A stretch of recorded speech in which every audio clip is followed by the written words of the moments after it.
Okey, hai, Assalamualaikum, salam sejahtera dan selamat pagi kepada semua penonton di luar sana.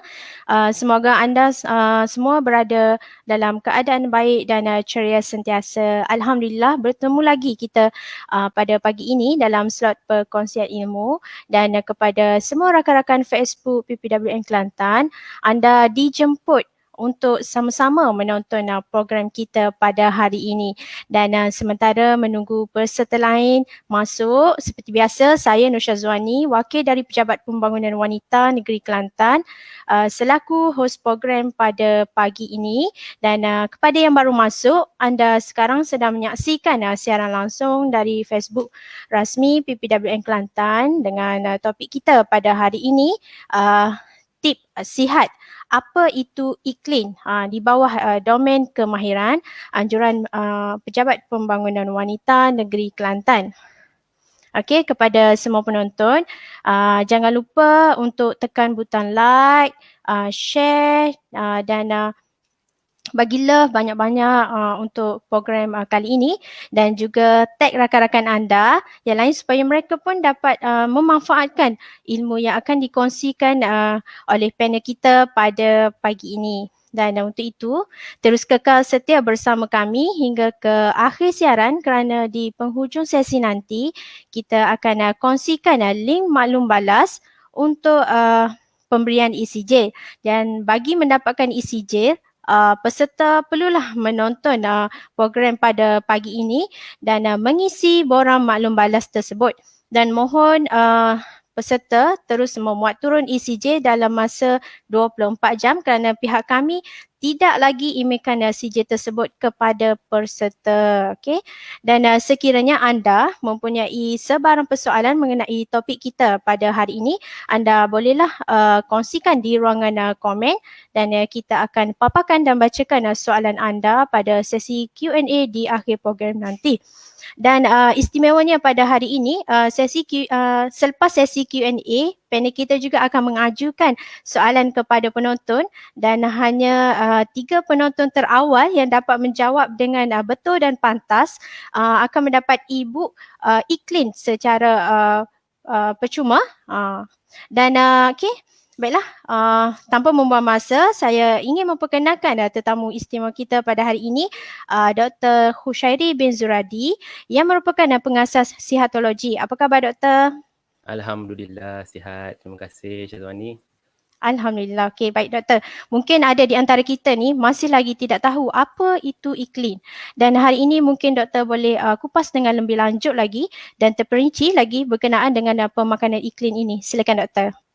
Baik, terima kasih Syazwani. Assalamualaikum warahmatullahi Sama-sama. wabarakatuh. Selamat sejahtera, salam sejahtera, selamat pagi kepada semua penonton-penonton live PPWN. Sebelum kita mulakan pada hari ini, mungkin saya intro sedikit sebanyak tentang tajuk kita dan kita boleh lihat pada slide yang saya sediakan.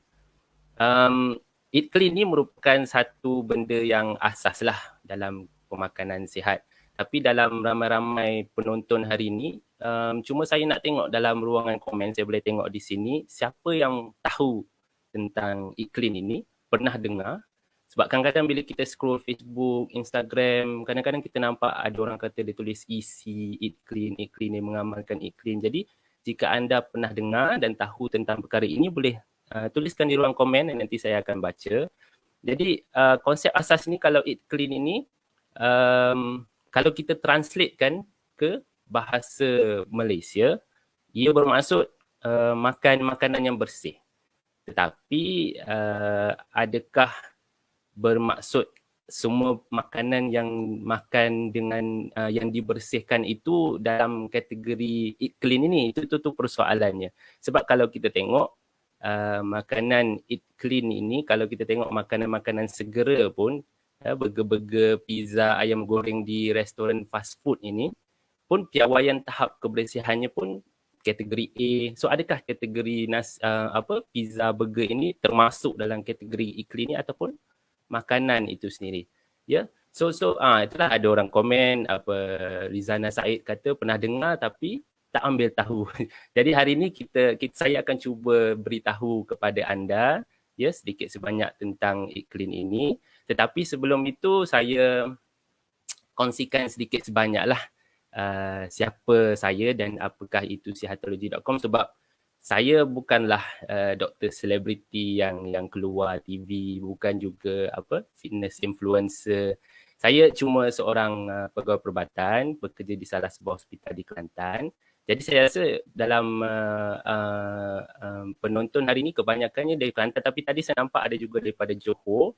Jadi anda boleh maklumkan kepada saya juga anda datang di mana, kalau Kelantan tu di mana. Cuma saya nak ta'aruf sikit dengan anda semua. Dan cuma saya sebagai doktor dalam jabatan rehabilitasi lah, kita panggil jabatan pemulihan. Jadi pesakit-pesakit saya ini kebanyakannya adalah pesakit-pesakit, majoritinya adalah pesakit-pesakit stroke, dan juga pesakit-pesakit yang terpaksa buat amputasi kaki disebabkan kencing manis, penyakit vaskular di kaki dan sebagainya. Dan penyakit serangan jantung. Yang selebihnya adalah pesakit-pesakit pediatrik, iaitu cerebral palsy ataupun kecederaan tulang belakang. Tetapi majoritinya adalah pesakit-pesakit stroke dan juga pesakit-pesakit yang terpaksa dipotong kakinya disebabkan luka di kaki yang tidak sembuh-sembuh. Risiko utama pesakit stroke ataupun terpaksa potong kaki ataupun serangan jantung ini adalah penyakit kencing manis dan darah tinggi yang tidak terkawal. Selalunya lah pakcik-pakcik saya di Kuala Kerai di kampung ini, kadang-kadang mereka tidak kawal dengan baik. Akhirnya mereka datang dengan komplikasi stroke ataupun potong kaki. Maka mereka datang dengan kecacatan, mereka datang dengan disebabkan stroke itu tidak boleh bergerak tangan dan kaki, tidak boleh bercakap, tidak boleh menelan, kadang-kadang ada fungsi kognitif yang terganggu. Jadi benda itu semua memberi kesan kepada saya. Jadi apabila saya melihat pesakit-pesakit yang mengalami komplikasi ini, saya rasakan saya perlu lakukan sesuatu untuk kita sama-sama elakkan daripada terkena kencing manis dan darah tinggi, dan akhirnya mengelakkan terkesan dengan komplikasi penyakit stroke dan juga kencing manis ini. Jadi salah satu caranya yang terbaik adalah untuk mengamalkan gaya hidup yang sihat. Jadi kerana itu saya sediakan satu platform yang boleh diakses oleh orang ramai untuk membaca, untuk mendapatkan informasi melalui sihatology.com. Dan jadi saya lihat ramai juga sebenarnya bukan daripada Kelantan saja, jadi satu Malaysia. Jadi saya terima kasih kepada anda semua kerana meluangkan masa untuk bersama-sama saya kita bincang sedikit sebanyak tentang pemakanan sihat ini, sebab dalam apa jua yang kita hendak lakukan, sama ada mengelakkan penyakit ataupun mengurangkan berat badan, 80% majoriti perkara yang perlu kita lakukan adalah berkait rapat dengan pemakanan. Sebab kadang-kadang di klinik saya sendiri, apabila kita bercakap tentang pesakit-pesakit stroke, pesakit potong kaki ini, soalan utama yang dia selalu tanya saya adalah, doktor nak makan apa ni? Doktor macam mana tentang pemakanan? Saya nak makan apa? Jadi persoalan-persoalan ini memberikan saya inspirasi dan juga push saya untuk belajar tentang pemakanan juga, sebab dalam sekolah perubatan kita tak ditekankan sangat tentang pemakanan sihat ini. Okay, so jadi disebabkan itu lahirlah sihatologi, dan insyaAllah saya akan cuba berikan anda informasi kesihatan yang berasaskan teori fisiologi, sains dan juga evidence based, berdasarkan kajian, ada bukti kajian, dan bukannya mitos-mitos kesihatan. Sebagai contoh, minum air batu boleh menyebabkan kegemukan, darah beku sebab minum air batu, ini semua mitos-mitos. Jadi kita semua nak terangkan benda-benda itulah. Jadi teruskan bersama saya. Terima kasih kerana bersama saya, dan terima kasih juga kepada PPWN kerana sudi memanggil saya walaupun saya ini bukanlah sesiapa pun. Ya. Jadi di akhir program ini, seperti Puan Syazani bagi tahu, saya nak berikan anda 3 e-book yang telah saya sediakan berharga RM59 di pasaran, percuma kepada anda yang menjawab soalan lah. Dan saya juga akan berikan sedikit kupon kod untuk satu program, nanti kita terangkan di hujung program ya. Jadi untuk mulakan, anda tak perlu risau tentang slide yang saya berikan ini, kerana saya akan sediakan download link, saya akan sediakan link di mana anda boleh download e-book dan slide yang saya sediakan ini dengan percuma. Jadi di akhir nanti saya akan kongsikan link ini di ruangan komen. Ada boleh pergi ke sihatology.com, baca artikel dan download e-book dengan percuma. Jadi tak perlu risau dengan details bukti kajian yang saya tuliskan dalam perkongsian kita pada hari ini. Okay? Jadi sebelum kita nak mulakan, kita nak tahu kenapa, kenapa kita kena makan dengan lebih sihat dan mengapa, sebab iklim ni cuma adalah satu konsep asas untuk kita makan lebih sihat. The ultimate goal dia adalah untuk kita ubah gaya hidup kita untuk makan dengan lebih sihat. Saya rujuk kepada satu kajian yang terbaru, review artikel. Dia menunjukkan ada satu dalam kajian pemerhatian type ataupun jenis pemakanan kita yang lebih sihat mengurangkan NCDs, non-communicable disease, yang terdiri daripada penyakit jantung hinggalah kepada kanser. Kerana itu, kita tekankan bahagian pemakanan ini sebagai salah satu cara untuk kita elakkan daripada terkenanya penyakit NCDs ataupun penyakit tidak berjangkit yang seperti kencing manis dan darah tinggi, kerana kajian menunjukkan ia memberi satu impak dalam kita mengurangkan risiko penyakit kencing manis darah tinggi. Dan kenapa pentingnya kita nak elak kencing manis darah tinggi ini adalah kerana ia membawa kepada penyakit strok dan terpaksa potong kaki, ya. Semua pesakit-pesakit saya yang tengok di klinik itu, kita nak elakkan daripada terjadinya keadaan tersebut kepada diri kita sendiri. Okay, so ada juga daripada Kelang, kampung saya tu. Selamat datang. Okay, so sekarang ni salah satu cara untuk kita eat clean ataupun makan lebih sihat, sebab kita kena ingat eat clean ni cuma satu konsep, tetapi executionnya, cara untuk melakukannya, ia ada banyak cara, tetapi nanti kita kongsikan tips-tips yang akan kita kongsikan pada hari ini. Tapi saya nak petik kata-kata Michael Pollan, seorang penulis buku, tajuknya In Defense of Food. 7 perkataan ini sebenarnya menjelaskan apakah itu eat clean sebenarnya. Dia menjelaskan secara total, iaitu eat food. Nombor 1, eat food. Makan makanan. Bermaksud makanan ini adalah makanan yang asli. Makanan yang dihasilkan oleh alam. Ya, bukan makanan yang artificial. Ya, ini maksudnya eat food. Nombor 2 adalah not too much. Kebanyakan kita di sini adalah umat Islam.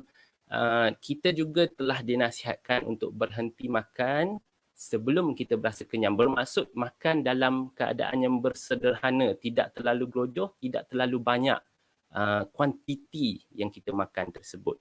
Dan yang ketiga adalah mostly plants. Jadikanlah kebanyakannya adalah datang daripada sumber-sumber tumbuhan.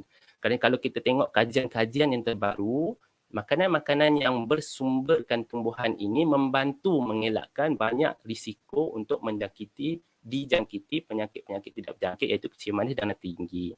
Okay? Dan satu fakta yang agak menarik, dan saya akan ulang fakta ini di kemudian di perkongsian kita nanti, adalah berdasarkan survey morbidity kebangsaan 2019, bila saya baca ni saya agak terkejut lah. 94.9%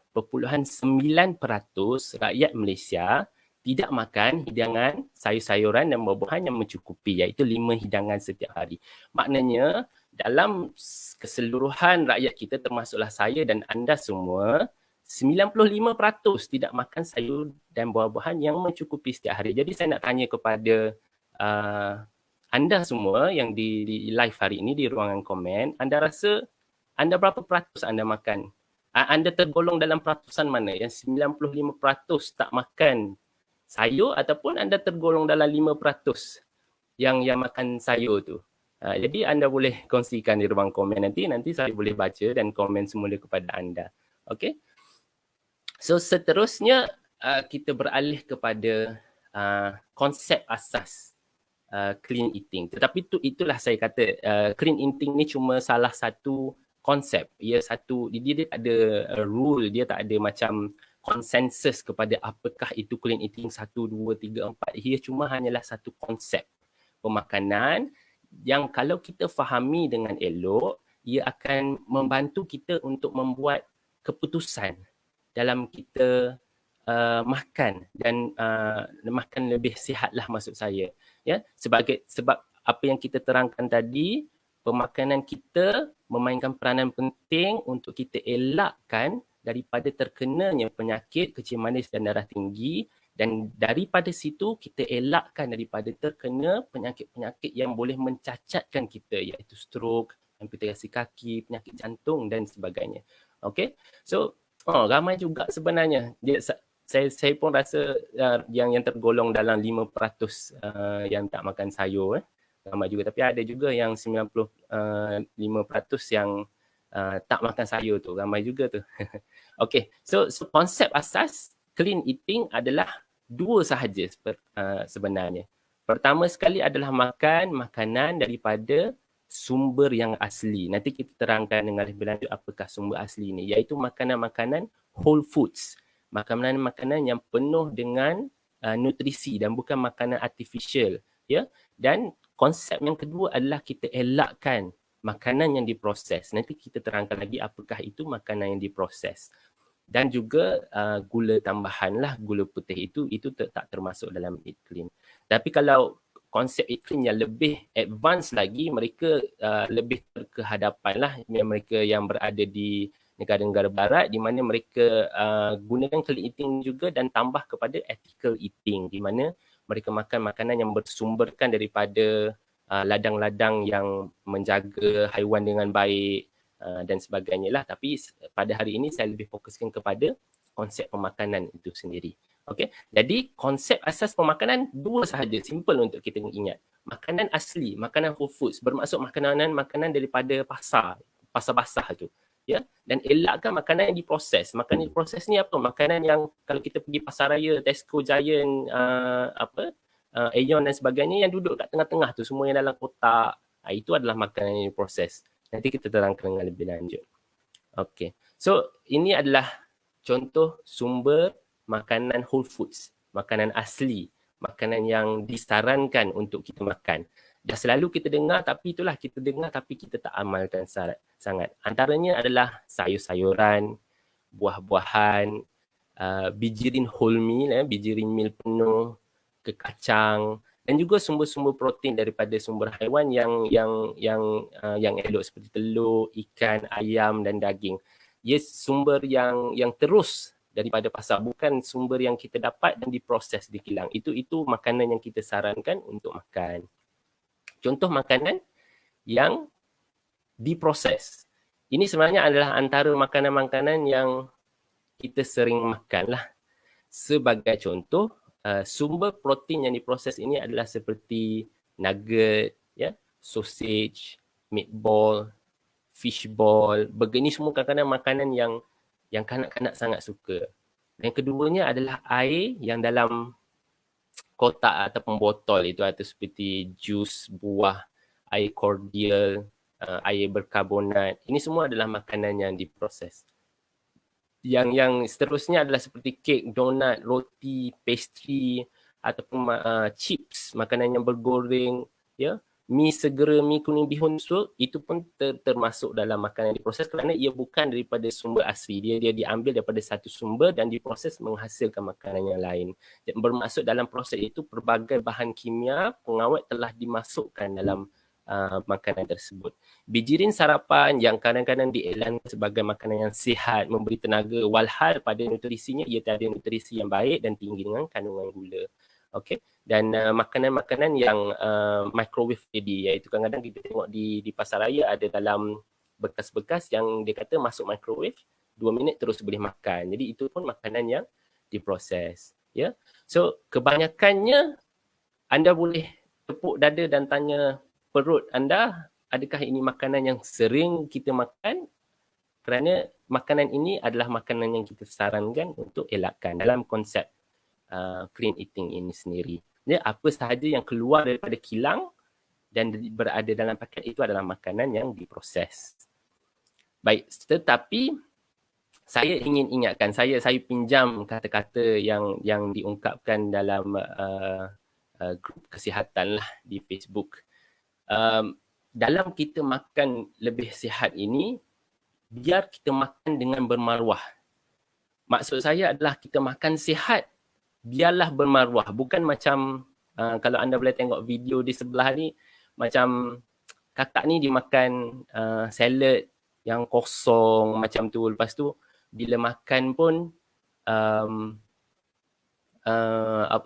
masam, muka pun muram kan. Dan benda ni sebenarnya saya diinspirasikan, saya terlihat satu iklan di media sosial di mana dia menjual makanan-makanan sihat tapi dia portray pemakanan kita untuk makan whole foods ni adalah menyedihkan macam video ini. Tetapi kita perlu ingat apabila kita makan lebih sihat itu bukannya bermaksud kita makan makanan yang menyedihkan.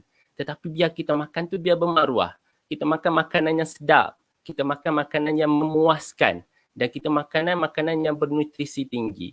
Jadi bila kita makan sihat ini bukan alasan untuk kita makan makanan yang sedih lah macam kakak ni makan. Jadi nanti di tengah perkongsian ini saya akan kongsikan dengan anda no recipe salad di mana anda boleh buat salad anda tanpa sebarang resipi berdasarkan konsep ini. Ingat sahaja konsep ini, anda boleh lakukan satu salad yang sangat sedap. Okay? Jadi sebab kita duduk dekat di Malaysia ni kita jarang diketengahkan dengan konsep ini, jadi kita nak ketengahkan kepada anda resipi-resipi yang sedap, yang penuh warna-warni, meriah, bernutrisi tinggi dan yang paling penting menyihatkan kita. Ada orang tanya apa? Oat dan Nestum. Selagi mana dia di dalam kategori mana? Sebab kalau kita tengok kalau oat dan Nestum itu dalam 3-in-1, ia adalah diproses. Selain yang oat yang wholemeal itu adalah oat yang steel cut. Itu adalah oat yang tergandung pada karbohidrat kompleks. Apa nanti kita terangkan dengan lebih lanjut tentang karbohidrat ini, okay? So pada hari ini kepada anda semua saya kongsikan 10 tips yang kita boleh lakukan. Inilah yang penting sebab kita kata kepentingan itu, ini, elak ini, makan itu. Tetapi kadang-kadang kita tak ada plan of execution, kita tak boleh nak buat. Jadi saya kongsikan kepada anda 10 tips dan 10 tips ini akan ada dalam e-book yang anda boleh download nanti secara percuma di website sihatology.com. Tapi yang tips paling penting adalah lakukan perubahan-perubahan ini perlahan-lahan. Jadi saya selitkan benda ni, sepatutnya benda ni menjadi satu topik yang berlainan lah. Kalau PPWN nak jemput saya kemudian pun tak ada masalah.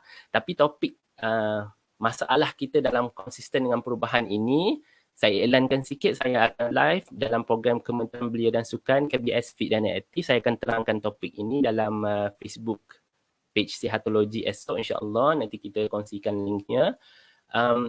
So, kadang-kadang bila makan nak lebih sihat ataupun nak cuba turunkan berat badan ataupun nak cuba kawal penyakit, kalau kita tengok dalam support group Facebook, Instagram, WhatsApp dan sebagainya, mereka selalu kata makan sihat sebulan kemudian tenggelam ke dasar laut. Itu macam istilah yang selalu anda gunakan. Jadi anda boleh bagi tahu siapa pernah cuba lepas tu tenggelam ke dasar laut. Maksud tenggelam dasar laut ni macam terabailah plan yang mereka lakukan tu. Itu kerana kita perlu lakukan perkara ini perlahan-lahan. Dia bukan macam melakukan banyak perkara. Macam tiba-tiba nak makan kurang gula, terus nak makan sihat, masak di rumah, nak bersenam lari 5 km. Jadinya semua dilakukan serentak, dia tak menjadi kerana badan kita akan memberontak dan akhirnya kita tak konsisten. Jadi saya berikan kepada anda 5 tips ini. Nanti insyaAllah saya akan terangkan kepada anda dengan lebih lanjut esok.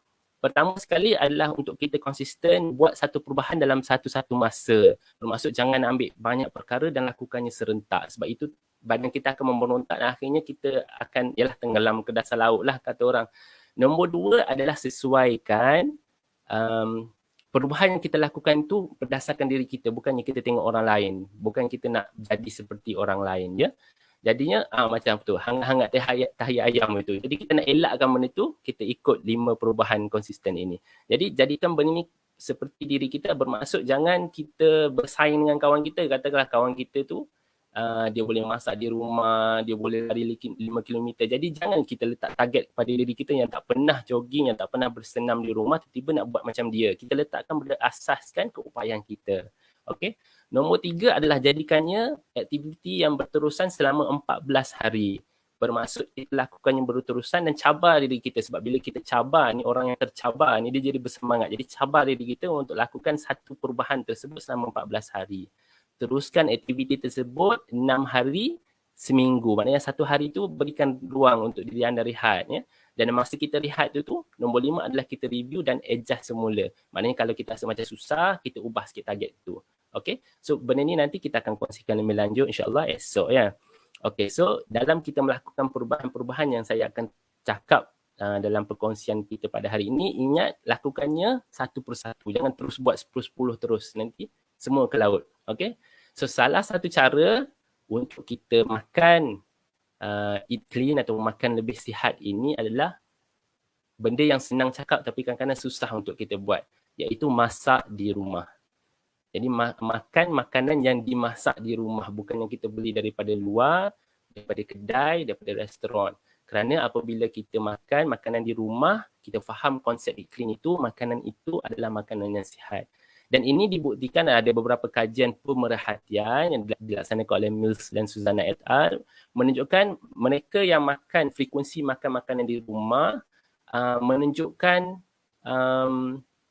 pengurangan dari segi adiposity ataupun dari segi kandungan lemak, dan juga kualiti makanan tersebut adalah lebih terjamin. Okay? Dan bila kita masak di rumah ini, kita boleh kawal bahan yang digunakan. Gula tambahan yang digunakan, kita tak guna bahan-bahan yang daripada sumber-sumber yang tidak diketahui bahan pengawet ataupun bahan alternatif dalam tu. Dan bila kita pergi ke kedai ni, kita tak ada pilihan untuk menu-menu yang lebih sihat. Okay? Jadi cuba untuk sediakan makanan di rumah dengan baca dan pelajari di internet, ada banyak rujukan. Nanti kami juga akan sediakan rujukan untuk meal prep ataupun penyediaan makanan yang kita masak lebih awal dan boleh disimpan. Sebagai contoh, kalau untuk sarapan tu mungkin boleh buat overnight oats, ataupun untuk sarapan tu sebelum tidur kita dah set dah. Esok nak makan telur omelette. Jadi bila kita bangun tu tak ada terkejar-kejar, ataupun yang penting itu kita kena plan. Itu yang paling penting. Dan yang untuk makan tengah hari, kalau nak makan makanan daripada rumah pun kita sediakan makanan yang telah dimasak ataupun meal prep itu. Dan dinner kita boleh masak di rumah bersama keluarga. Makanan yang disukai oleh semua orang, dan pastikan makanan itu mudah disediakan. Terutamanya kepada mereka yang bekerja lah. Ya, balik rumah penat apa semua, kita sediakan resepi yang mudah disediakan. Tapi yang penting, kita sediakan makanan daripada rumah kerana ia menjamin kualiti makanan dan ia membantu kita untuk makan dengan lebih sihat. Okay. So tips yang kedua, seperti yang saya katakan tadi, adalah kita dah faham konsep pemakanan eat clean ini. Pertama, makan makanan whole foods. Yang kedua adalah elak makanan processed food. Saya cuma hendak selitkan kenapa kepentingan kita untuk elakkan makanan yang diproses ini. Saya selitkan beberapa kajian yang tahap 1, meta-analisis, yang menunjukkan apabila kita makan makanan yang diproses, kita boleh tengok dalam gambar, itu adalah makanan-makanan yang diproses. Air berkarbonat, nachos lah, fries, burger yang dibuat yang dibeli daripada fast food joint, donut, kuih-kuih, coklat apa semua. Jadi semua ini berdasarkan kajian meta-analisis, ia menyebabkan kita punya profil metabolik semakin teruk, meningkatkan kepada risiko penyakit jantung, meningkatkan risiko kepada stroke, dan juga menyebabkan kemurungan dan juga meningkatkan risiko kematian yang disebabkan perkara pelbagai faktor lah. Okay? Dan antara kajian terbaru juga menunjukkan pemakanan yang tinggi dengan kandungan gula, yang digoreng menggunakan minyak yang berulang, minyak yang tidak sihat, daging-daging yang diproses, menunjukkan peningkatan risiko kepada kemurungan.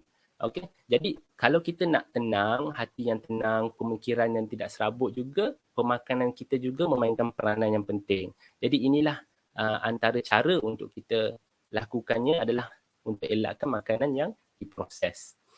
Okay. So bagaimana antara tips yang nombor 3 untuk makan eat clean adalah untuk elakkan karbohidrat ringkas. Jadi karbohidrat ini ada 2 jenis. Ini satu topik yang agak besar juga, tapi untuk simpulkan kepada anda, karbohidrat merupakan antara makronutrisi, iaitu pemakanan utama kita, iaitu karbohidrat, protein dan juga lemak. Jadi karbohidrat ada 2 jenis, karbohidrat ringkas dan karbohidrat kompleks. Okey, nanti kita terangkan apakah itu karbohidrat kompleks dan contoh-contohnya. Tetapi pemakanan yang tinggi karbohidrat ringkas, kalau anda tengok dalam gambar ni, saya bahagikan kepada dua. Yang ada warna-warni, yang ada star-star tu, itu adalah karbohidrat kompleks. Itu adalah karbohidrat yang menyihatkan, yang sihat, yang bagus untuk kita. Tapi yang sebelah yang ada chips, yang ada roti, pastry, biskut, itu adalah contoh karbohidrat ringkas. Okey, dan roti putih pun ada dalam gambar tersebut. Jadi mengapa? Sebab karbohidrat yang ringkas ini kajian menunjukkan berupaya meningkatkan risiko kepada obesiti dan keradangan kronik. Chronic inflammation yang kajian menunjukkan menjadi antara peningkatan risiko kepada mendapat kencing manis dan darah tinggi. Dan pemakanan karbohidrat ringkas menunjukkan risiko non-alcoholic fatty liver disease, dan kajian ini jalankan kepada kanak-kanak yang obese. Okey, jadi antara cara kita untuk eat clean ataupun makan dengan lebih sihat ini adalah untuk elakkan karbohidrat yang ringkas dan perbanyakkan karbohidrat yang kompleks. Karbohidrat yang kompleks ini adalah bersumberkan sayur-sayuran lah, seperti yang kita sebut di awal perkongsian tadi. Jadi yang ni mungkin agak kontroversial, dan sebelum anda marah saya, kita hadamkan fakta ini dulu. Jadi di Malaysia, majoriti lah, kita kata 99% rakyat Malaysia, nasi putih adalah makanan ruji kita. Tetapi bermaksud kita akan makan pagi, petang, kadang-kadang malam, kadang-kadang in between tu pun kita akan makan nasi. Tetapi bila kita sebut tadi perbandingan karbohidrat kompleks dengan karbohidrat ringkas, nasi putih ni berada di mana? Dan anda boleh teka sebenarnya nasi putih ini karbo ringkas ataupun karbo kompleks. Jadi anda boleh tulis di komen, nanti saya akan tengok ya. Jadi pertama sekali, tak apalah saya bagi jawapan terus. Nasi putih ini adalah karbohidrat ringkas, di mana padi tersebut telah dibuang selaput luarnya dan dikekalkan hanya di dalamnya. Bermaksud kita telah keluarkan serat, germ dan brandnya yang mengandungi nutrisi dan serat, dan hasilnya dapatlah nasi putih tersebut. Jadi ia sebenarnya adalah kategori karbohidrat ringkas. Bermaksud apabila kita makan karbohidrat ringkas, apa sahaja karbohidrat kompleks ataupun ringkas, apabila masuk ke dalam badan kita akan menghadam dengan enzim dan sebagainya, dan hasilnya adalah gula. Ya, maksudnya karbohidrat apabila kita makan dan dihadam, hasilnya adalah gula. Jadi gula ini jikalau berlebihan dalam badan kita akan menyebabkan paras gula dalam darah meningkat, dan ini bermasalah kepada mereka yang mengalami kekebalan insulin dan mereka yang menghadapi diabetes. Okey, jadi apabila kadar gula meningkat dan dicampur pula dengan makanan-makanan proses yang kita makan, dicampur pula dengan air-air manis yang kita makan, dan kita makan pula portion nasi yang terlalu banyak, sebab kalau ikutkan portion nasi ini sepatutnya satu cawan sahaja, tapi kalau kita makan kadang-kadang selalunya satu pinggan.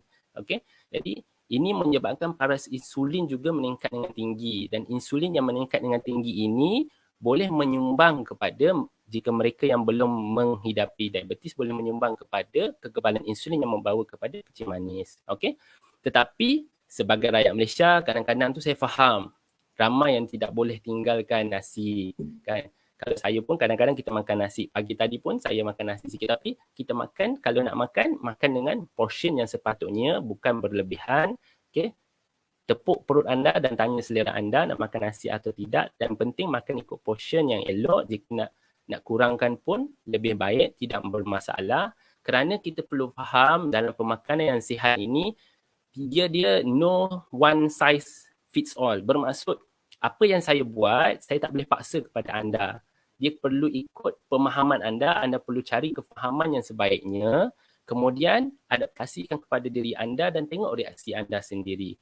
Jadi jika kita faham nasi yang kita makan hari-hari itu adalah karbohidrat ringkas dan ia boleh menyebabkan kenaikan paras gula, apabila kita faham fakta tersebut, jadi adaptasikan kepada kesesuaian diri anda. Okey, baik. Seterusnya, saya bagi cadangan sikit. Sebab kita kata nasi itu adalah karbohidrat ringkas. Dan kita sebut tadi cara-cara untuk kita berubah. Bila kita tahu nasi itu adalah karbohidrat ringkas dan jika anda mempunyai kecil manis, ia tidak terlalu elok. Jadi apa yang boleh kita lakukan? Antaranya adalah kawal portion seperti kita sebut tadi, mengikut konsep Pinjaman Sihat Malaysia ataupun suku-suku separuh yang sangat popular sekarang ini. Dan ramai pun kata mereka yang ikut konsep ini berjaya menurunkan badan, berjaya mengawal kencing dan sebagainya. Jadi konsep suku-suku separuh, siapa yang tahu boleh angkat tangan. Yang tak tahu, anda bahagikan macam gambar ini, tapi gambar ini sebagai ilustrasi lah. Bermaksud satu pinggan anda itu, suku adalah karbohidrat, sebolehnya adalah karbohidrat kompleks dan bukan karbohidrat ringkas lah, bermaksud roti wholemeal, nasi perang dan sebagainya. Suku lagi adalah protein. Protein itu datanglah daripada sumber-sumber yang menyihatkan. Okey. Dan yang separuh lagi adalah terdiri daripada sayur-sayuran dan buah-buahan. Jadinya suku-suku dan separuh. Okey. Ataupun seperti cadangan kita yang seterusnya adalah gantikan karbohidrat ringkas kita kepada karbohidrat kompleks. Seperti roti perang, ya, roti wholemeal, nasi perang, sayur-sayuran, kekacang dan sebagainya. Kerana itu adalah sebenarnya sumber karbohidrat. Kalau kita ikutkan kepada keperluan pemakanan yang disarankan kepada kita, kadang-kadang ada pelbagai saranan tetapi antara saranan utamanya adalah 50 hingga 60% karbohidrat dan peratusan selebihnya adalah daripada protein dan sikit daripada lemak. Jadinya karbohidrat, kita sebut karbohidrat, kita bukan sebut nasi, ya. Jadi karbohidrat itu haruslah datang daripada karbohidrat kompleks yang itu dicadangkan dalam piramid makanan 2020 juga, ya. Okey. So teruskan dengan cadangan-cadangan ini ataupun sebelum itu bila kita sebut tadi adalah makan sihat ni biar bermaruah. Bermaksud apabila kita makan sihat tu bukan hanya makan sayur sahaja, ya.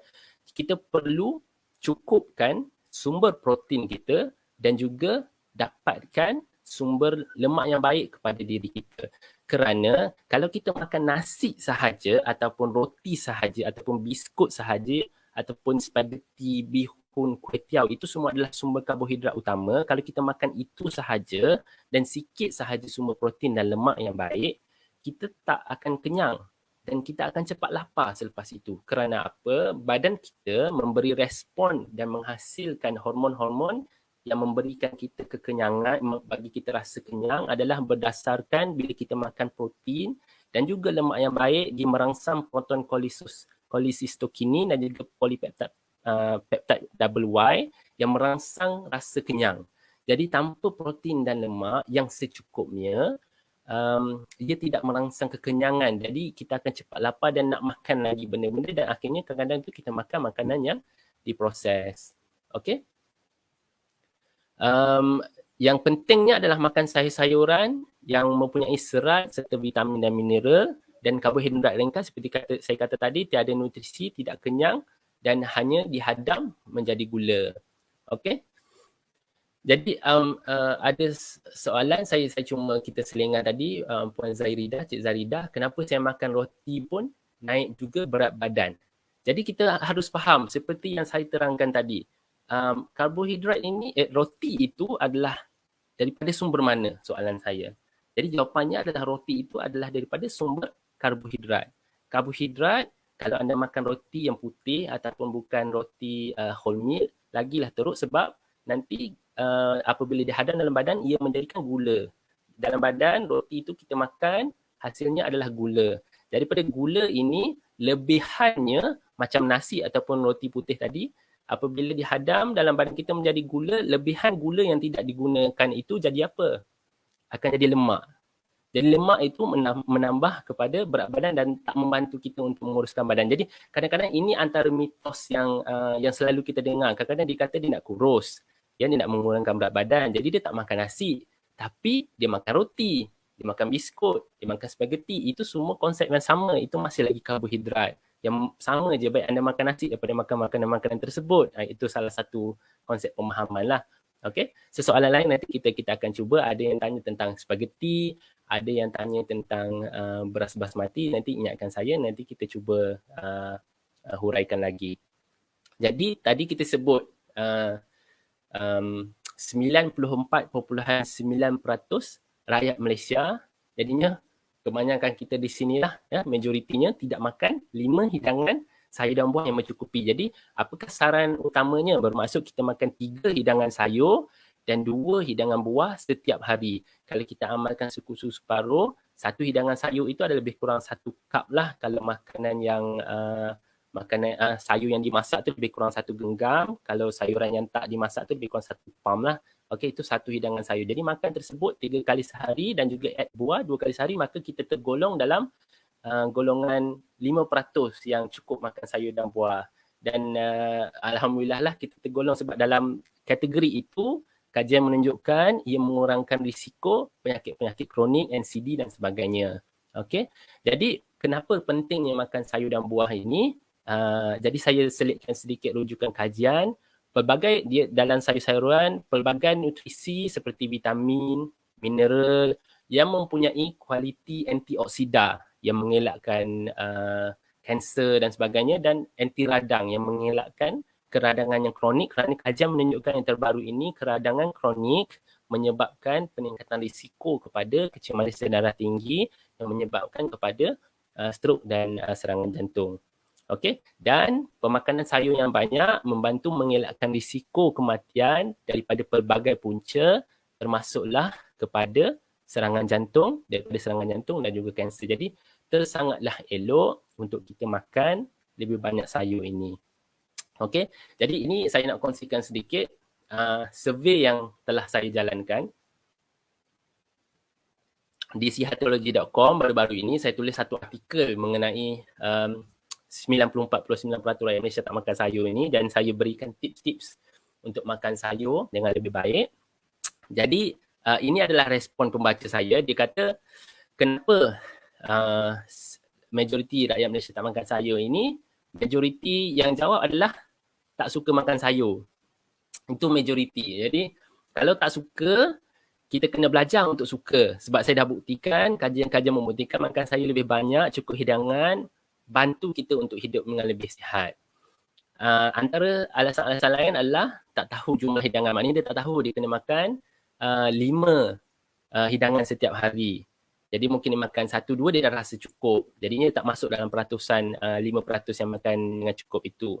Tapi ada juga yang kata harga yang mahal. Tapi harga mahal ni saya sangsi sikit, sebabnya satu ikat kangkung tu baru RM2. Jadinya bila kita nak makan lebih sihat, makan sayur ni, dan kalau katakanlah nak beli salad-salad macam butterhead, romaine, lettuce ke apa pun, harganya taklah mahal, lagi murah daripada kita beli ayam goreng ke burger ke. Satu burger fast food McDonald tu pun dah lebih kurang RM16. Jadi kalau kita beli RM16, RM19, RM20 beli fast food tu, salad tu boleh beli satu depa ni, banyak, berapa banyak. Jadi harga yang mahalnya saya sangsi sikit lah.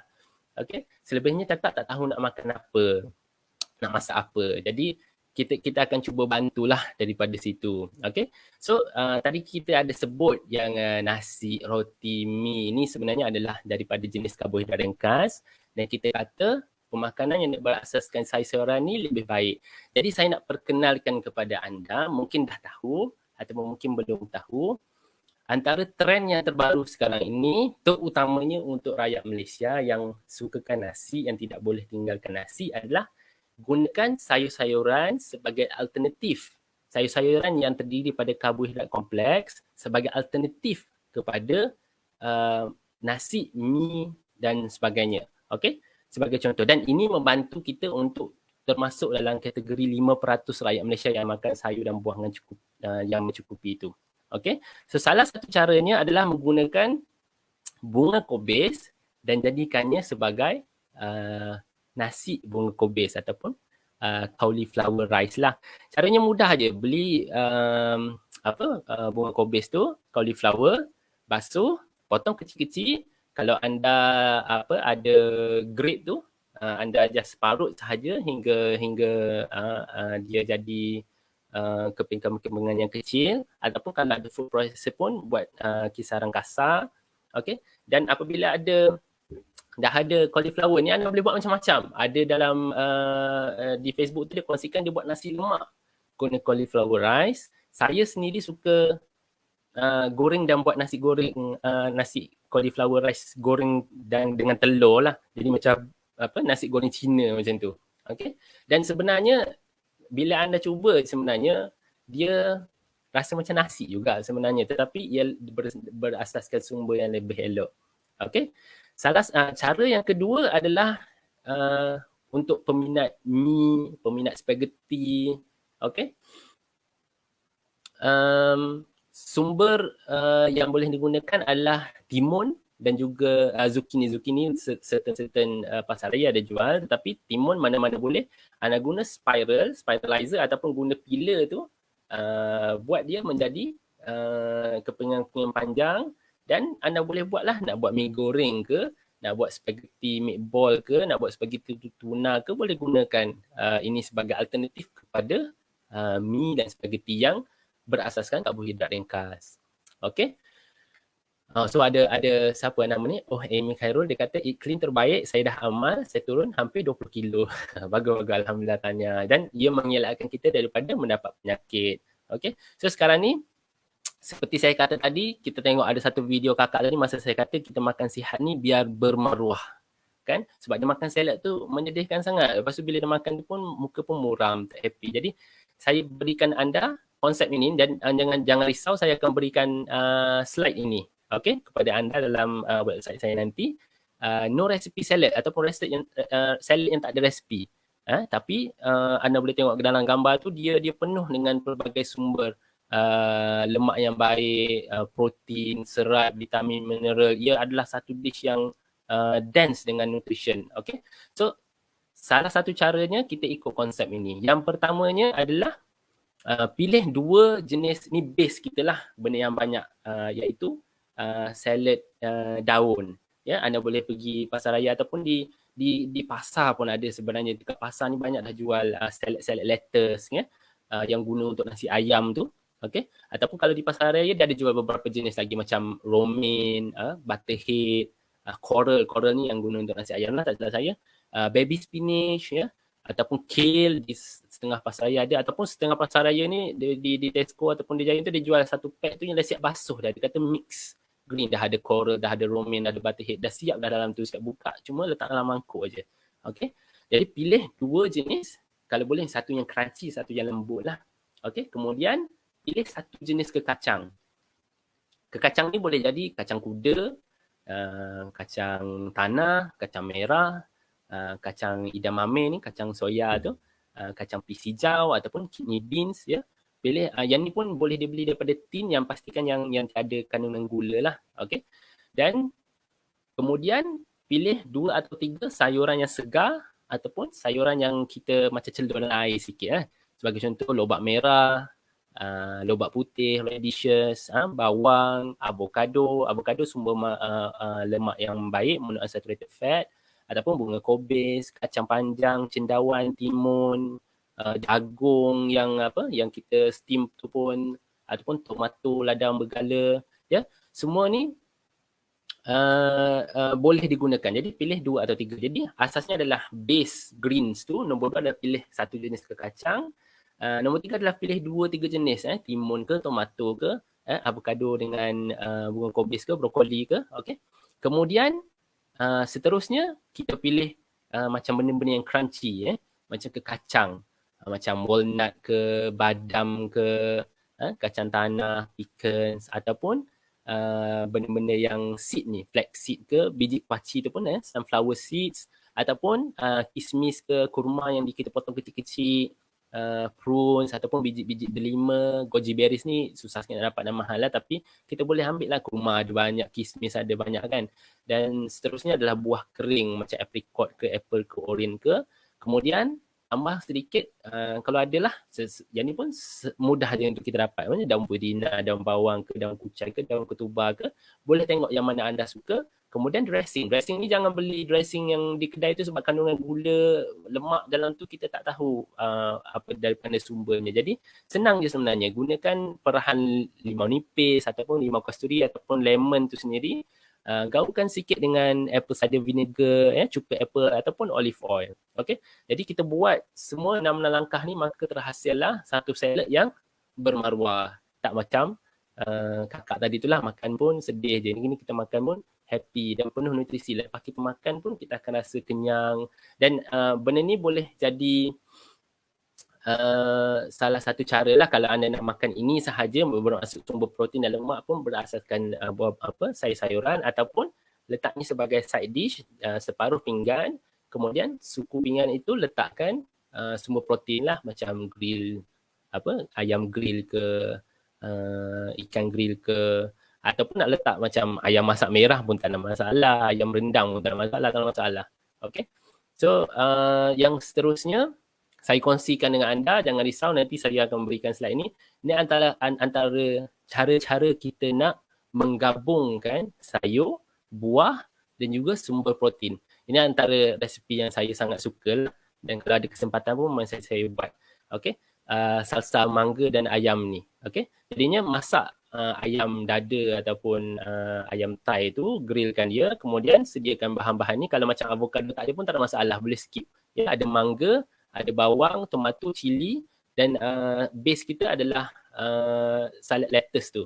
Okay, so bila dah siap semua ni, just ambil salad lettuce, letak ayam, letak salsa yang kita campur-campurkan tu dan boleh makan. Maknanya cukuplah, insyaAllah cukuplah 5 hidangan yang kita nak makan tu, 5 hidangan sayur dan buah kita nak makan tu, dan cukup sumber protein dan cukup juga sumber lemak yang baik. Okay, baik, seterusnya apa yang saya nak kongsikan untuk kita makan dengan lebih sihat ataupun clean ini, walaupun masa pun dah hampir tamat, adalah baca label makanan yang kita beli.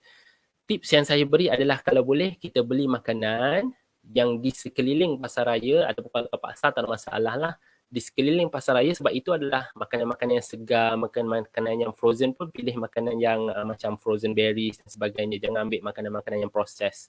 Okay, dan seterusnya adalah baca label makanan.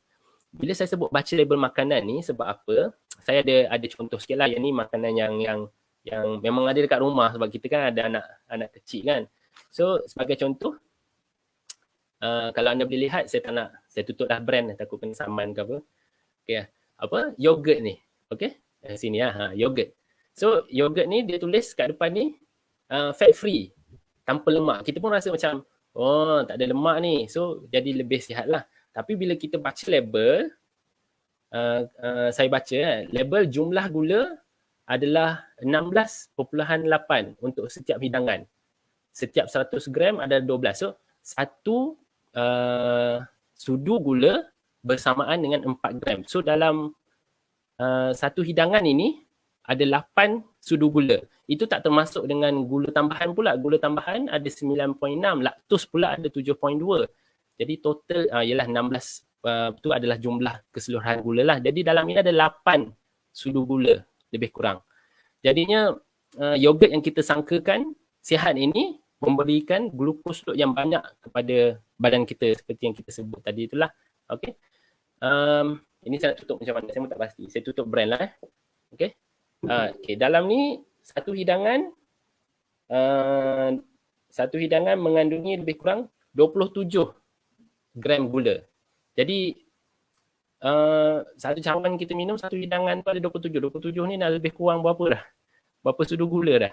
Jadi bila kita minum ni pagi tu dia dah melebihi requirement gula kita dalam satu hari. Okay, so kadang-kadang air teh yang disangkakan sihat tu pun kadang-kadang mempunyai hampir 10 sudu gula, hampir 40 gram gula. Jadinya baca label makanan ni adalah antara cara kita untuk eat clean. Kalau kita nak beli makanan-makanan paket ini, pastikan kita tahu kandungan gula yang rendah. Dan yang penting juga adalah lihat makanan yang tidak mengandungi lemak-lemak trans. Lemak trans ini adalah dia letak dalam bahan dia adalah partially hydrogenated oil ataupun hydrogenated vegetable oil. Kerana lemak trans ini, trans fat ini, kajian menunjukkan meningkatkan risiko pelbagai penyakit kronik. Okay.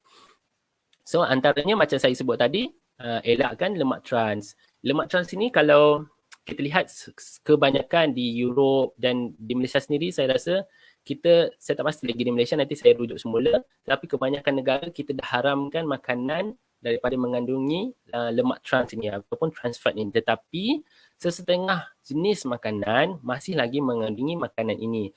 Kenapa kita kena mengelakkan trans fat ini, lemak trans ini daripada makanan yang kita makan? Kerana kajian menunjukkan ia meningkatkan keradangan dan menjadi risiko kepada kekebalan insulin. Kekebalan insulin ini membawa kepada kencing manis dan meningkatkan penyakit jantung. Jadi kita kena elakkan lemak trans ini. Jadi dalam mengelakkan lemak trans ini, kebanyakannya terkandung dalam margarin, okey, pelbagai jenis-jenis margarin dan juga vegetable shortening. Saya rasa guna untuk baking tak silap saya, ya, ibu-ibu boleh bagi tahu. Jadi apakah sumber yang terbaik, sumber lemak yang baik untuk kita adalah lemak-lemak daripada ikan, daripada avocado, ya, daripada minyak yang purata kurang omega 3 yang lebih omega 6. Tapi inilah bahagian lemak ni sebenarnya satu topik yang agak besar lah. Okay. So yang seterusnya adalah seperti kita kata tadi, elak gula yang tersembunyi. Macam saya kata tadi, dalam setengah kebanyakan makanan-makanan yang diproses ini memang terkandung banyak gula seperti yang kita tunjuk tadi itulah. Dan kadang-kadang dalam tu dia tak tulis sugar, tapi dia tulis dengan perkataan-perkataan lain seperti glukos, fruktos, dextrose, maltose, corn syrup, molasses dan sebagainya. Okay, so ini semua adalah nama-nama lain kepada gula.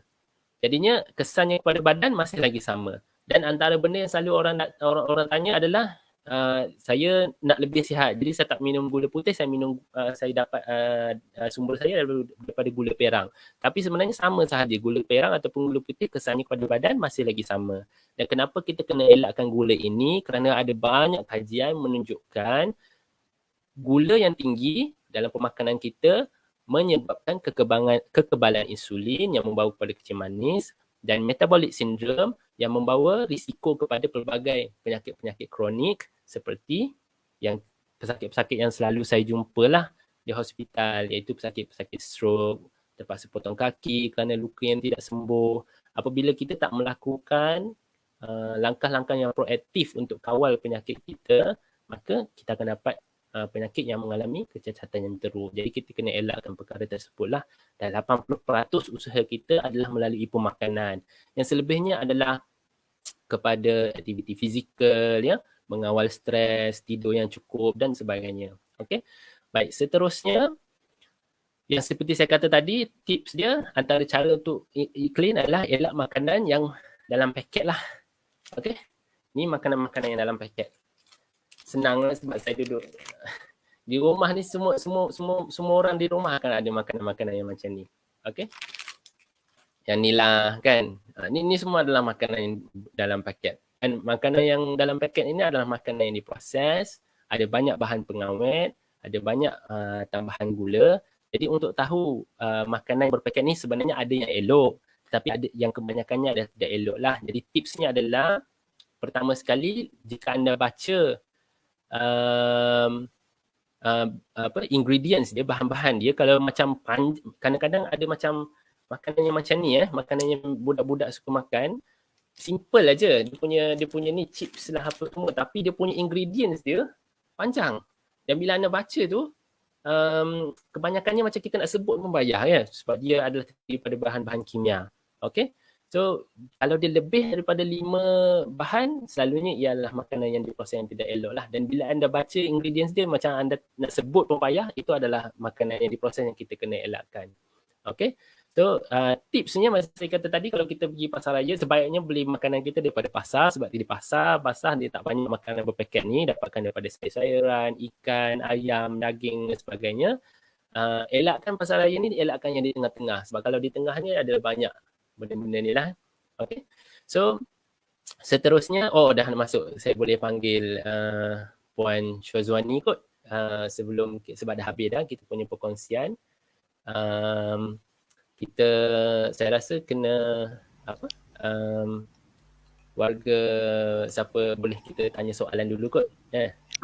Okey. Terima kasih Doktor atas perkongsian ilmu sebentar tadi, dan sekarang kita akan buka sesi Q&A kepada sidang penonton sekalian untuk bertanyakan soalan. Dan sebelum itu saya lihat ada yang bertanyakan berkenaan dengan link maklum balas, dan kita akan berikan 5 maklum balas setelah program live kita tamat, dan kami akan kongsikan di ruangan post live nanti. Jadi peserta ataupun penonton boleh pergi ke post live kita pada hari ini dan klik link maklum balas di situ setelah program kita tamat sekejap saja lagi. Dan kita teruskan dengan soalan daripada penonton. Kita ke soalan daripada Mas Ayu Jamaluddin. Okey, apa pendapat doktor? Ada mengatakan jika dah ambil nasi tak boleh ambil bersama carrot, brokoli, kentang, jagung dan sebagainya sekiranya ia termasuk dalam kalangan karbohidrat bukan serat. Apa pendapat doktor? Okey, saya cuba fahamkan soalan ni. Bermaksud apabila kita makan nasi, jangan makan nasi dengan sayur-sayuran lah kan, sebab sayur-sayuran itu sumber karbohidrat kompleks. Jadi antara saranannya adalah apa macam kita sebut tadi, kalau kita nak makan nasi, dia betul apa persoalan ni, kerana carrot, brokoli, kentang, jagung itu juga adalah karbohidrat kompleks lah. Tetapi dalam kita nak makan lebih sihat ini, sebaiknya kalau anda memang nak makan nasi ikut suku-suku separuh tu lah, jaga portionnya. Nasi putih itu jangan terlalu terlebih sangat. Dan seterusnya adalah lebih baik kita makan nasi bersama dengan sayur-sayuran ini, kerana kandungan serat-serat dalam sayur-sayuran ini akan membantu mengelakkan kenaikan paras gula daripada nasi ataupun minuman yang kita minum itu dengan cepat. Okay, so pastikan kita makan mengikut portion, dan sebaiknya adalah bukan kita ikut macam ni lah. Kalau kita nak makan nasi tu, makanlah dengan nasi, dengan brokoli, dengan kentang, dengan sayuran tu. Guna panduan suku-suku separuh tu nasi, kemudian separuh tu adalah sayur-sayuran. Jangan nasi banyak kemudian carrot satu tu. Okay, tetapi ialah asasnya adalah sayur-sayuran ini adalah karbohidrat. Dalam karbohidrat, cumanya sayur-sayuran ini adalah berada dalam kategori karbohidrat kompleks, di mana kebanyakannya akan mengandungi serat, mineral dan vitamin berbanding nasi. Paras gula tidak naik terlalu cepat seperti kita makan karbohidrat ringkas, dan kebanyakan karbohidrat dalam sumber sayuran ini sebenarnya tidak ditukar kepada bentuk gula kerana ia mengandungi serat. Sayur-sayuran begini dia mengandungi cellulose, iaitu kalau dalam struktur tumbuhan itu adalah mengelakkan sayur itu daripada layu. Jadi benda ni akan masuk dalam badan kita sebagai serat, dan ia tidak dihadam menjadi gula, tetapi ia membantu menyihatkan usus kita. Itu keperluan serat yang kita dapat daripada sayuran. Kerana dalam badan kita ini, saya tambah sikit fakta, 10% sahaja adalah sel badan kita. 90% sel badan kita itu adalah bakteria dalam usus kita ataupun di kulit-kulit kita. Jadi kalau kita makan serat, kita akan membantu untuk memberi makan bakteria yang sihat dalam usus kita, dan bakteria dalam usus kita akan membantu untuk menjaga kita. Okey, itu kepentingan kita makan serat lah, selain daripada vitamin dan mineral yang berada dalam sayuran. Jadinya kalau nak makan nasi, makanlah dengan sayur.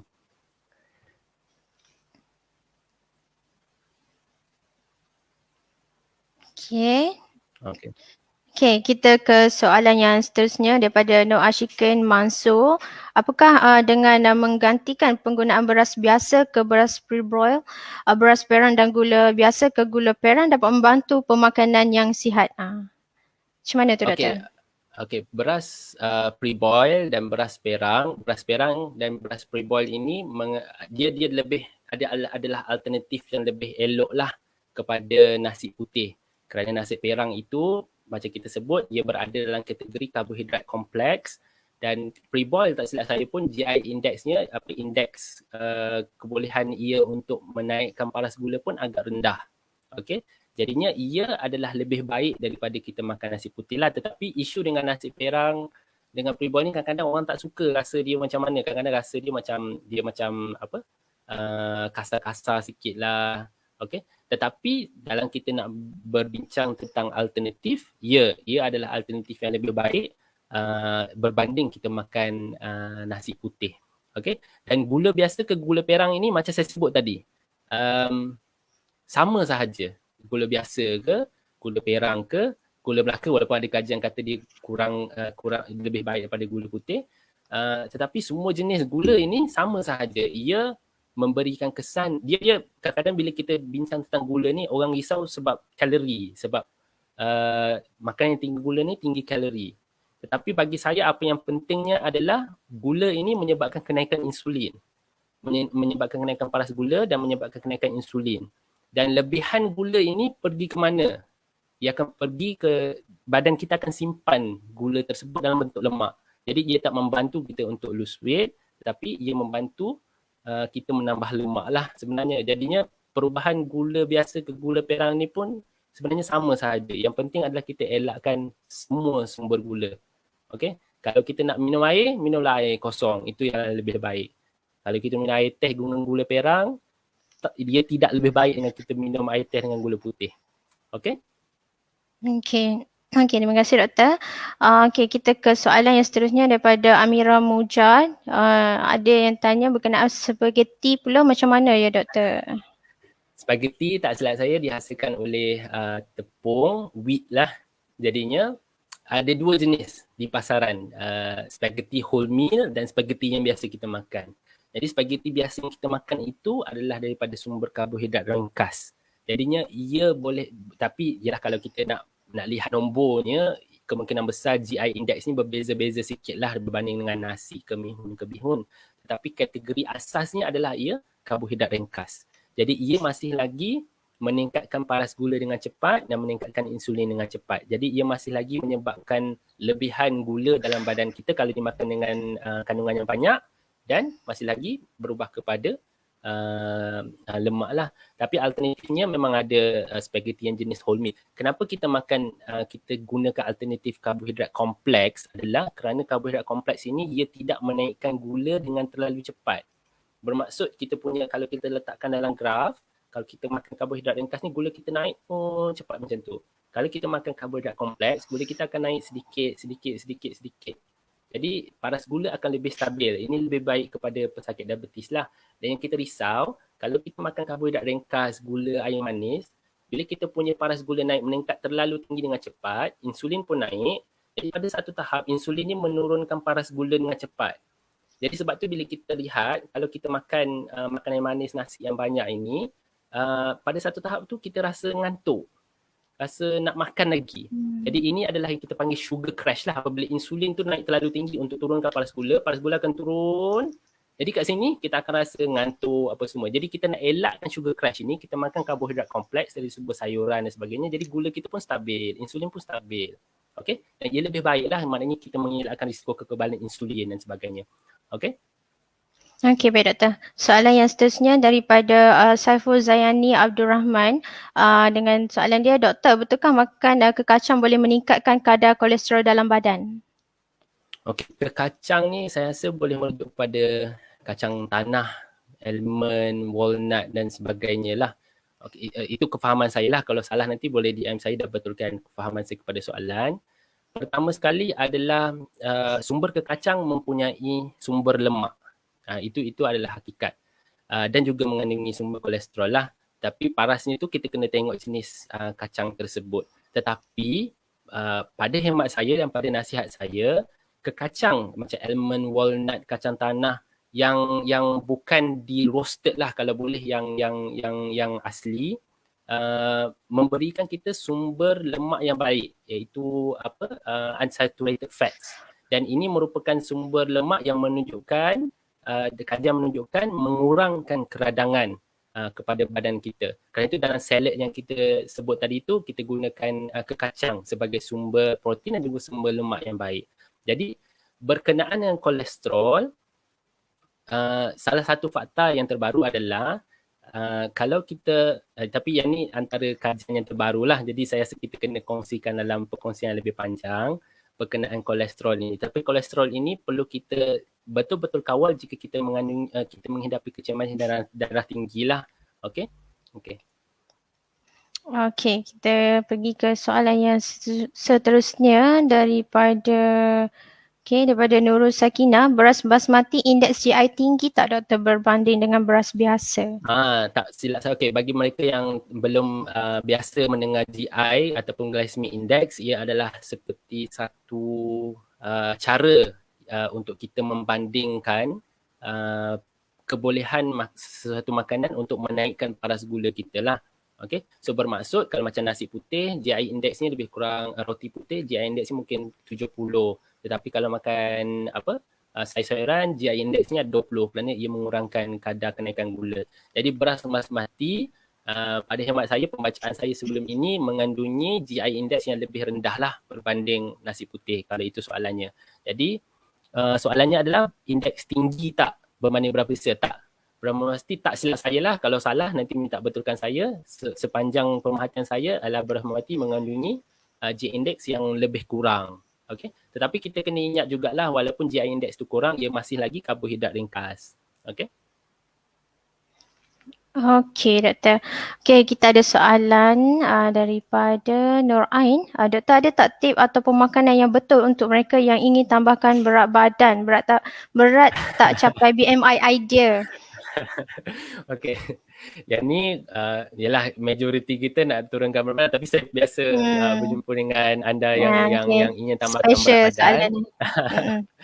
Jadi mungkin saya tak boleh jawab dengan terlalu ringkas, tetapi apabila berat anda tidak naik ataupun berat anda menurun secara mendadak, pastikan anda rule out ataupun lakukan pemeriksaan kesihatan dahululah, sama ada anda mempunyai masalah perubatan seperti penyakit hormon, thyroid dan sebagainya. Okey, apabila anda jumpa dengan doktor, dah buat medical check up, tapi memang anda memang badan yang sihat. Jadi untuk tambah berat badan ke berat yang ideal bagi saya adalah teruskan dengan jangan tambah lemak tapi tambah protein lah. Bermaksud saya tambah lemak ni adalah apabila kita makan makanan yang tinggi karbohidrat. Itu boleh menambah lemak. Tetapi kalau anda nak tambah berat badan, dia tambah berat badan dengan otot. Jadi pertama sekali minta rujukan kepada dietitian di klinik kesihatan atau hospital terdekat. Mereka boleh beri anda satu plan yang bagus. Okay, tetapi bear in mind, ingat adalah untuk naikkan berat otot lah. Dan salah satu caranya adalah lakukan pastikan pemakanan anda tinggi dengan kandungan protein dan lakukan juga senaman-senaman body resistance. Tapi kalau boleh saya cadangkan untuk pastikan rule out masalah perubatan dahulu dan dapatkan plan daripada dietitian yang berdekatan dengan anda lah. Sebab jawab macam ni tak boleh. Dia kena ada individual approach. Kita kena tanya betul-betul, tengok apa masalah dia semua, baru kita boleh capai satu solusi lah. Okay. Okey, baik doktor. Kita ke soalan yang seterusnya daripada Puan Nur Nasrah. Assalamualaikum doktor, dari saya Datuk 4 bertanya, apakah masih ada kesan sampingan pada pesakit yang masih menerima rawatan batu karang jika mengambil minuman herba 3 dalam 1 walau mengambil air kosong sebanyak 3 liter sehari, contoh macam kopi kunyit hitam dan sebagainya? Okey, so soalannya adalah dia ada batu karang, adakah dia masih menerima rawatan batu karang, jadi dia mengambil minuman herba 3-in-1. Okey, pertama sekali saya tak familiar dengan apa herba yang dia sebut, produk itu, tetapi nasihat saya adalah ini agak kompleks sebenarnya untuk kita jawab. Kadang-kadang pesakit saya tanya soalan yang macam ni, jawapan saya adalah kalau boleh elakkan pengambilan kopi-kopi herba yang kita tak tahu kesahihan sumber yang mereka hasilkan. Dan dalam rawatan untuk batu karang ini, tiada kajian yang telah dilakukan kalau kita makan produk-produk ini yang menjamin kepada pemulihan kita daripada batu karang. Itu nombor pertama. Dan kalau kita nak rawatan untuk batu karang ini secara simple pun adalah minum air kosong sahaja. Itu lebih baik daripada kita minum produk-produk yang tak dapat dipastikan dari mana sumber yang mereka. Yang kita risau adalah dua benda. Satu adalah added substance ataupun chemical substance ataupun ubatan yang aktif yang tidak dibenarkan oleh KKM yang terkandung dalam produk seperti ini. yang tidak dideclare kepada kita. Nombor dua, kadang-kadang dalam ni pun mengandungi gula yang banyak, 3-in-1 dan sebagainya. Jadi nasihat saya, sebab dia bukan sakit saya yang benda ni agak complicated untuk kita buat dalam talian, tetapi lebih baik adalah, nasihat saya adalah untuk tidak mengambil lah produk-produk ini seboleh-bolehnya lah. Itu pesan saya kepada pesakit saya. Jadi keputusan tu di tangan anda, tetapi kalau bertanya kepada saya, elakkanlah kita ambil produk-produk ini. Lebih baik kalau anda nak dalam rawatan batu karang, air kosong lah jawapan yang terbaik. Okey.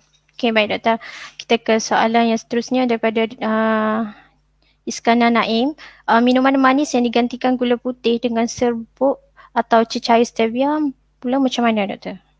Okay, so stevia, lakanto ataupun artificial gula alternatif ini, ada kajian menunjukkan seperti stevia, dia tidak menyebabkan kenaikan paras insulin ataupun kenaikan paras gula lah seperti gula, tetapi rasanya manis. Jadi dalam usaha kita untuk mengurangkan pengambilan minuman atau makanan yang bergula, penggunaan bahan alternatif seperti stevia, lakanto dan sebagainya merupakan salah satu cara kita untuk mengurangkan pengambilan gula tersebut.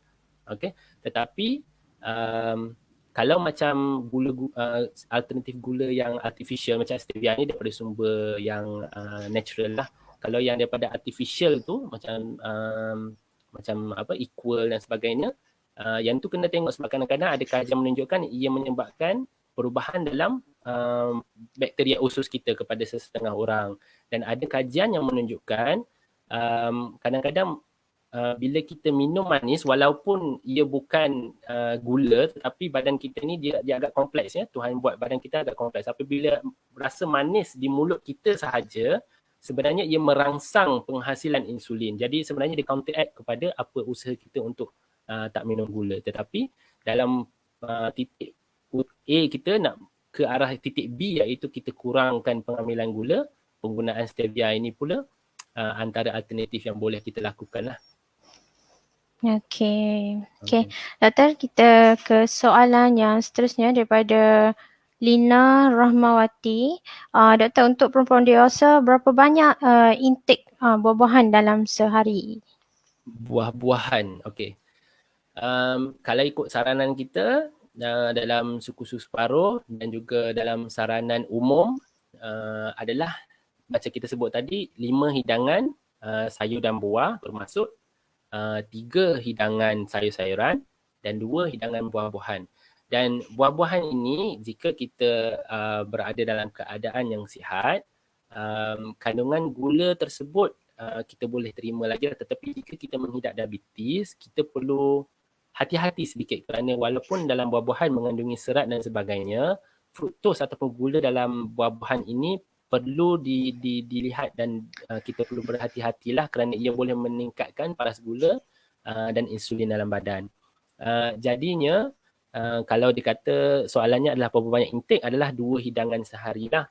2 hidangan ni saya tak boleh tunjukkan kepada anda, tetapi kalau anda buat carian di internet, 1 hidangan tembikai, tak silap saya, kalau saya boleh confirmkan dengan nutritionist, ada macam 1 potong buah tembikai. 1 hidangan buah apple adalah 1 biji, 1 oren adalah 1 hidangan. Tapi kadang-kadang bila kita makan buah tembikai ke, orang Kelantan panggil apa? Timun Cina ni, dia bukan sekeping. Sebekas ke, setengah bekas ke, jadi itu terlebih lah pula hidangannya. Okay. So yang penting adalah buah ni pun kalau boleh kita makan dalam kawalan kerana ia masih lagi mengandungi gula walaupun ada serat di dalamnya dan vitamin yang bagus, tapi masih lagi kena kawal lah. Kalau macam makan durian 5-6 biji sekali makan, makan buah duku langsat ke berbanyak-banyak tu dah terlebih hidangan lah. Okey, doktor. Soalan terakhir daripada Zanariah Zainal Abidin. Doktor, roti oatmeal boleh ambil berapa keping? Okey, dalam 1 hidangan kot maksud dia kan. Jadinya tak silap saya dalam dia maksudnya roti wholemeal ni boleh ambil berapa keping ni, tapi kena ada tambahan dalam sekali makan ke ataupun dalam sehari. Roti wholemeal adalah alternatif yang baik sebab ia merupakan karbohidrat kompleks dan Okey, ini boleh betulkan saya, tak silap saya satu hidangan adalah 2 keping roti. Jadi apabila kita makan satu hidangan bermaksud 2 keping lah. Nanti kalau saya salah saya betulkan di page saya nanti. Okay, sekali makan tu 2 keping. Satu hidangan lah bermaksud. Lepas tu saya ada baca ni pagi kadang saya minum jus tanpa gula dan air tambahan. Okey tak, saya jawab apa, kalau jus ni itulah kena pastikan macam kita sebut pasal buah-buahan tu, kadang-kadang bila kita nak buat jus ni, satu jus oren tu kita guna sampai 5-6 biji oren katakanlah kan. So kadang-kadang ada mesin yang buat jus ni kita tapis, kita tapis serat tu. Jadi kita hanya minum air tu sahaja. Jadi kita dah buang serat yang bagus tu kita, tapi kita cuma minum air gula sahaja, itu pun tak bagus sebenarnya. Oh ni dah. Dan air tambahan lah. Okey doktor. Okey, saya rasa kita pun dah berada di penghujung ni dan doktor pun ada soalan untuk diberikan kepada penonton. Untuk penonton jawablah dengan pantas dan paling yang terawal 3 orang penonton doktor. 3 orang penonton. Jadi anda semua boleh bersedia, insya-Allah nanti saya rasa saya akan kontak dengan Syazwani akan pilih Syazwani akan pilih pemenang je lah yang betul dan terpantas. Nanti kita akan kontak untuk kita bagi download link lah. Okay, anda akan menerima yang dalam gambar ni lah, semua 4 tu semua. Jadi total 152 resepi iklim, sama ada saya bagi panduan intermittent fasting jugalah, satu buku yang saya tulis. Okey.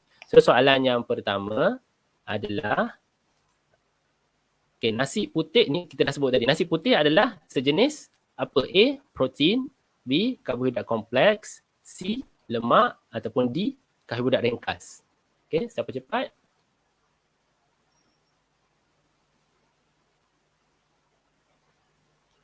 Dalam saya punya feed ni tak keluar lagi. 1 D. Saya nampak tu Syurafat Saari.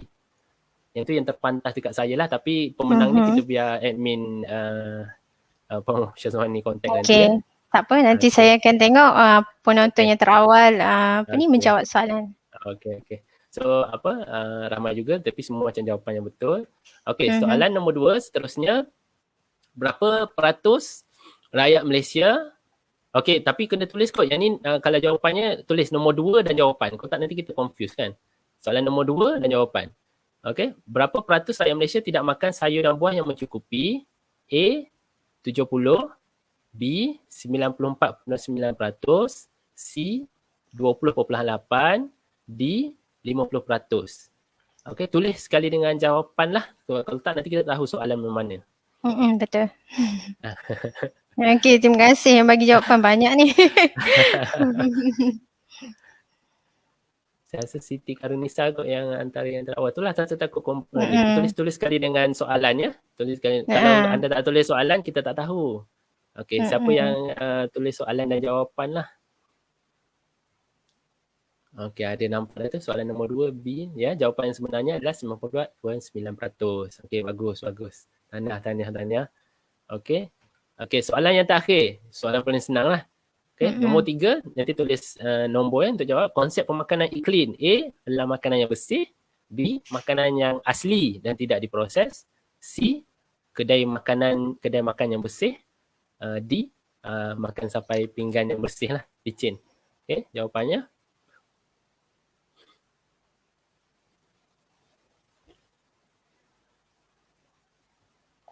Okay. Jadi Puan Syazwani boleh tengok kan?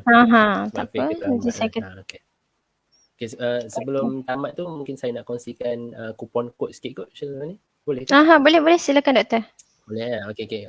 Buat saudara-saudari, puan-puan yang masih mendengar, sebenarnya dalam Sehatology sejak setahun saya mulakan platform website dan media sosial ini, ramai yang bertanya lah macam anda tanya soalan, sama ada saya ada buat program coaching atau tidak, ataupun saya boleh mentor mereka. Ada banyak soalan lah, boleh guide untuk makan lebih sihat, guide mereka untuk cara makan yang baik untuk elak penyakit. Jadi saya tak sempat untuk lakukan program tersebut, tetapi Bermula daripada 15 hari bulan itu, hari itu saya telah menjadi salah seorang coach di bawah program Bukan Soal Kurus yang dikelolakan oleh Kevin Zahari, Guru Fitness Malaysia, dan disupport dan bersama kolaborasi dengan Kementerian Kesihatan Malaysia lah. Jadi di bawah program ini saya ada satu slot 75 orang. Sekarang ni dah agak ramai juga yang daftar tapi masih lagi ada ruang. Jadi jika tuan-puan rasakan saya boleh membantu anda untuk makan lebih sihat, untuk guide anda, saya berbesar hati untuk jadi sahabat sihat anda lah. Jadi jika anda betul-betul berminat, selepas ini boleh kontak saya melalui page sihatology.com ataupun Instagram ataupun WhatsApp saya. WhatsApp tu saya boleh dapatkan di website. Kontak saya dan bila nak daftar tu kontak saya dan saya akan bagi kod kupon untuk 20% diskaun lah. Tetapi ini terhad kepada 3 orang yang terawal lah. Okay, sebab tak banyak kod kupon ni. Harga asal program ini adalah RM99, tetapi kalau kod kupon ni jadi RM79. Program ini dianjurkan oleh Kevin Zahari, program Bukan Soal Kurus. Maksud dalam program ini adalah program 8 minggu di mana kita akan ada e-learning course sebanyak lebih 200 kelas, dan dalam program ini juga ada lebih 77 orang jurulatih kecergasan dari pelbagai latar belakang lah. Ada Zumba coach, ada MMA, ada Muay Thai, ada doktor macam saya, ada nutritionist, dan semua ini akan membantu kita untuk makan lebih sihat lah. Dan saya jemput anda untuk menjadi tim saya lah, untuk saya bantu anda semua. Jadi yang pentingnya adalah kontak saya sebelum daftar untuk dapatkan kupon ni. Okay, dan dia terhad lah, jadi siapa cepat dia dapat lah. So nanti ni saya kongsikan link lah dalam ruangan komen untuk semua penonton untuk download e-book yang saya buat ni secara percuma, dan boleh follow kita lah di Facebook, Instagram, Twitter dan sebagainya. Terima kasih banyak. Okey, baik. Terima kasih banyak-banyak doktor, dan terima kasih dari kami di PPWN Kelantan kepada Dr. Kushairi bin Zuradi dari Sihatology, kerana sudi meluangkan masa bersama kita, berkongsi ilmu di sepanjang program pada hari ini, berkongsi jawapan kepada soalan-soalan yang diajukan oleh penonton, dan semoga apa yang kita dengar pada hari ini dan kita tonton sedikit sebanyak memberi manfaat kepada kita semua. Okey, dan baiklah, slot perkongsian kita pada hari ini telah pun berada di penghujung siaran, dan saya memohon maaf jika terdapat sebarang kekurangan semasa mengendalikan program sebentar tadi. Dan untuk makluman semua penonton yang masih setia menunggu dalam 412 mata ni, saya ingin maklum, link maklum balas saya akan kongsikan sekejap sahaja lagi. Diharap penonton semua bersabar menunggu, dan nantikan program-program menarik anjuran kami di masa akan datang dengan mengikuti perkembangan kami di Facebook PPWN Kelantan, di Instagram JPW Kelantan, dan di Twitter JPW Kelantan. Okey, dan sekian saja untuk slot kita pada hari ini. Terima kasih kerana setia menonton program kita pada hari ini hingga ke penghujung siaran, dan pastikan anda kekal berada di rumah, patuhi SOP, kita jaga kita dan stay safe semua. Jumpa lagi di lain siaran. Assalamualaikum.